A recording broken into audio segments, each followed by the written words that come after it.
Los debates, mis hermanos, los debates bíblicos, debates tratando de esclarecer doctrinas, son muy comunes hoy día. Estamos viendo muchos debates, muchas controversias, sobre todo con algunos mandamientos, o en este caso, con el mandamiento del sábado, el asunto del infierno, el estado de los muertos, bueno, todos estos debates. Pero encontramos muchos debates referentes al sábado. Ahora, ¿por qué quiero compartirles un poco de esto? Porque pues hemos recibido invitaciones, nos escriben que por qué no hacemos debate.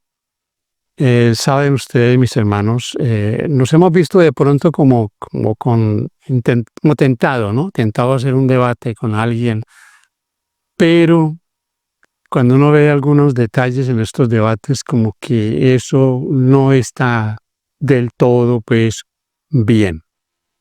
¿Por qué? Porque hay cosas que nota uno muchas veces que dejan mucho que desear en cuanto a la altura, el respeto que se debe tener por algo tan sagrado como es la palabra de Dios, lo que ella contiene y cómo nosotros lo expresamos o cómo lo enseñamos.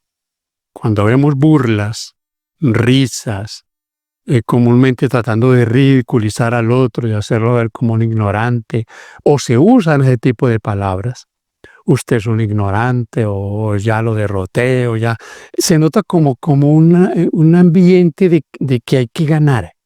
Yo tengo que ganar. Y de hecho ustedes ya luego ven la invitación, bueno, escriban quién ganó, como si esto fuera una competencia, como si esto fuera un partido de fútbol o un juego así que no tiene mucho interés o no es tan trascendental. Y esto, mis hermanos, es trascendental, porque aquí no estamos hablando de algo temporal, estamos hablando de algo eterno. Es tu salvación, mi salvación, la salvación de aquellos que nos escuchan. Entonces, hay que tener mucho cuidado con eso. Usted ve debates, y va a mencionar aquí, por ejemplo, a un personaje como Luis Toro. Luis Toro es un personaje que usa la burla. Él desestabiliza a su oponente con burlas, con ademanes, expresiones verbales. Eso, hermanos, no está bien. Yo les aseguro que eso no lo aprueba Dios de ninguna manera. No se puede entrar en esos debates. Ahora, hay un problema aquí que yo quiero que usted y yo lo miremos, y es el endurecimiento del corazón. La verdad endurece, o la verdad ablanda el corazón. Y aquí hay una ilustración muy bonita que la hemos mencionado algunas otras veces, y es con dos elementos que al ponerlos al sol ocurren dos cosas totalmente diferentes. Si usted pone la cera al sol, la cera se ablanda, se derrite. Pero si usted pone esa misma cantidad de barro a un lado de la cera, el barro se endurece. La verdad o ablanda el corazón o endurece. Con un agravante, cada vez que una persona, cada vez que un creyente o alguien que estudia la palabra de Dios, alguien que está interesado en la Biblia, rechaza una verdad, su corazón se va endureciendo. Rechaza aquí, se predispone para luego rechazar, sigue rechazando hasta que finalmente se hace tan duro que la verdad no puede llegar a su corazón. Entonces, eso hay que tenerlo presente porque es muy peligroso, mis hermanos. Rechazar una verdad hace que, por algunos motivos, la persona se endurezca más. Hay también cosas aquí que hay que tener en cuenta. El orgullo. Alguien que defiende una posición y su orgullo no le deja. Si es un pastor de algún credo, pues él no va a cambiar así nomás en un debate. Al contrario, él se va a endurecer más. Cada vez ve usted que la posición que él toma es más rígida. No cede por nada del mundo. y los textos que le muestran las cosas contrarias a lo que él dice, siempre les va a buscar una salida. Siempre va a buscar cómo salir al paso. Pensemos, por ejemplo, en Lucifer. ¿Tenía evidencias Lucifer en el cielo de las bondades de Dios, de las maravillas celestiales? ¿Evidencia tangible, palpable? Sí. Pero una vez que entró la duda, el orgullo en su corazón, el deseo de ser más de lo que era, ser adorado, tener posiciones más altas, entonces comenzó el proceso de decadencia. Y cada vez que él consideraba lo que él quería, pero cuando miraba también lo que él tenía en el cielo, todas las bendiciones, la posición que Dios le había dado, fue pequeña con lo que él pensaba que podía tener. Endureció su corazón. Y eso dice el texto. El texto allá en Ezequiel 28 dice, se endureció tu corazón a causa de tu hermosura. Voy a hablar de un caso bíblico. Tengo aquí Éxodo. A partir del capítulo 4, más o menos hasta el versículo 14, aparecen por lo menos 20 expresiones del endurecimiento del corazón de Faraón. 10 dice que Jehová endureció el corazón de Faraón. Y otras 10 dice que Faraón endureció su corazón. Entonces, ¿cómo quedamos aquí? ¿Fue Dios o fue Faraón? Voy a decirles algo. ¿Cómo Dios endurece el corazón?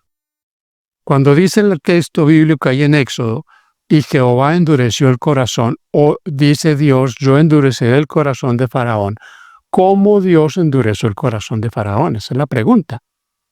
Pues mis hermanos, el corazón de Faraón se endureció porque las verdades que Dios le estaba mostrando a través de las maravillas que estaba haciendo Dios en Egipto, eso en lugar de ablandarlo, lo endureció.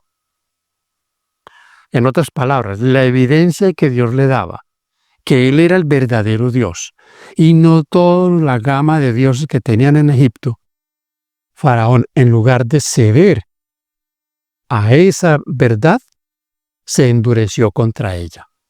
De hecho, ustedes ven que ahí en el capítulo 4, Faraón hace una pregunta. Aquí, capítulo 4 y 5, él hace una pregunta. ¿Quién es Jehová? Capítulo 5. ¿Quién es Jehová? Está en el versículo 2. Para que yo oiga su voz y deje ir a Israel. Yo no conozco a Jehová, ni tampoco dejaré ir a Israel. Desde mucho antes ya él estaba mostrando la tendencia que tenía. Iba a endurecer su corazón. Entonces, los textos que nos dicen que cómo Jehová endureció el corazón, mostrándole la verdad, las evidencias de que Él era el verdadero Dios. ¿Cómo usted endurece el corazón de una persona? ¿Cómo lo endurece involuntariamente? Cuando usted le presenta la verdad con el poder de Dios, con la unción del Espíritu Santo. Ya le dije qué cosa sucede. Esa persona se vuelve susceptible, se plantea que él debe de aceptar eso porque es bíblico, está en la Biblia, es la verdad, o por motivos que a veces no sabemos, se va a endurecer.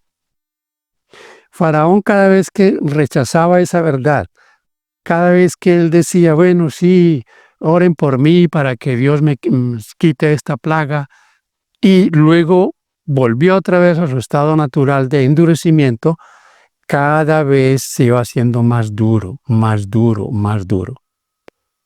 Hay muchas personas, pastores, líderes, apologetas aquí en Internet, que están endureciendo su corazón a la evidencia. A la evidencia. En un tema pasado yo les decía algo en mi experiencia personal. Yo no necesité sino saber que el mandamiento del sábado estaba dentro del decálogo, dentro de los 10 mandamientos. Cuando yo supe y de alguna manera el Señor tocó mi corazón, que estaba ahí, solo me bastó saber que estaba ahí, dentro de los 10 preceptos de Jehová. Yo no necesité más argumentos que me explicaran Colosenses 2:16, que me explicaran por qué a Adán no se le mandó guardar el sábado, qué es lo que dice Isaías 1, qué es lo que Pablo dice cuando habla de la ley, y que la ley, dice Pablo, el fin de la ley es Cristo. Yo no necesité explicarme esas cosas. Eso lo fui aprendiendo luego. Pero a mí me bastó tomar la decisión solo con saber que estaba dentro de la ley de Dios. Pero hay personas que no les basta que usted les explique de cualquier manera. Aquí en Colombia se puede escuchar esa expresión, ni con plastilina, ni con el tablero, ni con ilustraciones, ni haciendo lo que usted quiera. No lo van a aceptar. Y muchos ven que ese mandamiento está vigente, muchos pastores, muchos líderes, muchos apologetas, pero se propusieron no aceptarlo. Voy a leerles un texto aquí. Mire que hasta los filisteos atestiguaron de que Faraón fue el que endureció su corazón. Primer libro de Samuel, capítulo 6, versículo 6, dice: ¿Por qué endurecéis vuestro corazón, como los egipcios y Faraón endurecieron su corazón, después que los había tratado así? No los dejaron ir y se fueron. Aquí los líderes filisteos le están diciendo al pueblo: ¿por qué ustedes endurecen su corazón? Como Faraón, como los egipcios. ¿Quiénes endurecieron el corazón? Fueron ellos. La verdad de Dios, la evidencia del Dios verdadero, todas las demostraciones que Dios, por medio de Moisés y Aarón, hicieron frente a Faraón, lo que hicieron en lugar de ablandarlo fue endurecerlo. Entonces, mis hermanos, ya les he dicho, aparece ahí más o menos unas 20 veces esa palabra endureció. Ahora, Judas, ¿qué pasó con Judas? La misma situación. Muchos dicen, Judas estaba predestinado para que entregara al Señor y luego se ahorcara. Y no, Judas endureció su corazón. Judas era un hombre con ambiciones, un hombre ambicioso, un hombre materialista. Él no vio las bondades espirituales, sino que él pensaba en lo de esta tierra. Y además la Biblia dice que era un ladrón. Él no iba a cambiar su corazón así nomás. Quiero leerles un texto que me llama mucho la atención y tiene que ver con aquel día cuando el Señor participó con ellos en la cena, les lavó los pies, y es un texto muy interesante. Dice el versículo 26 y 27 del Evangelio de Juan, capítulo 13. Respondió Jesús: a quien yo diere el pan mojado, aquel es. Y mojando el pan lo dio a Judas Iscariote, hijo de Simón. Y después del bocado, Satanás entró en él.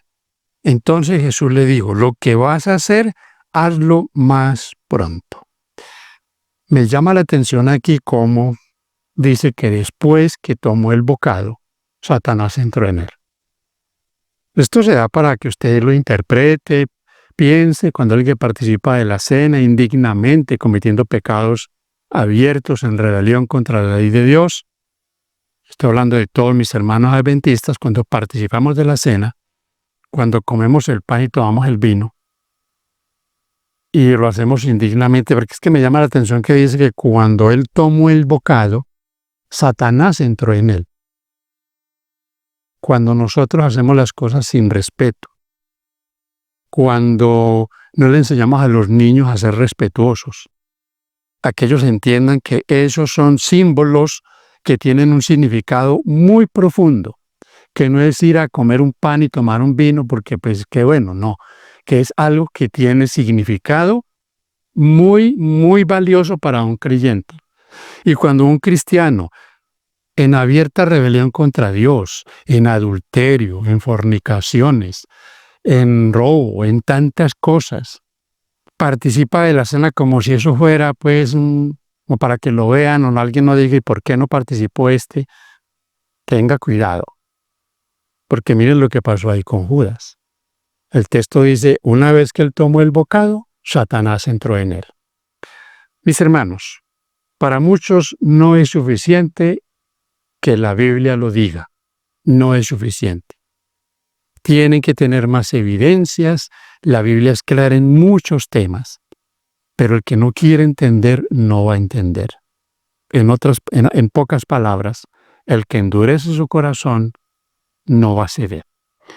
Para el buen entendedor, pocas palabras. Para el sincero, solo basta con las evidencias tangibles.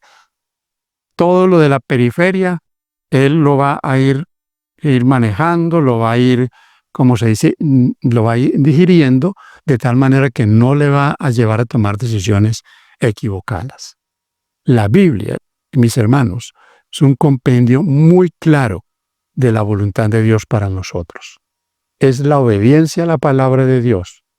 Es hacer las cosas por la gracia de Dios para agradar al Señor, porque el Señor nos está llevando siempre en esa dirección. Que hagamos las cosas, que las hagamos con sencillez de corazón. El que va a creer, cree sin. El que no quiere creer, ya les dije, no va a creer por evidencia que usted le presente. Y los debates lo que van a hacer es endurecerlos más. Y los que escuchan también toman el mismo partido. Porque es más factible que el que está negando se endurezca, que el que está aceptando las cosas, pues vaya a cambiar de posición. Porque cuando uno tiene las convicciones, no lo va a hacer cambiar nadie. Pero lastimosamente las convicciones negativas, también el diablo se aprovecha de ellas.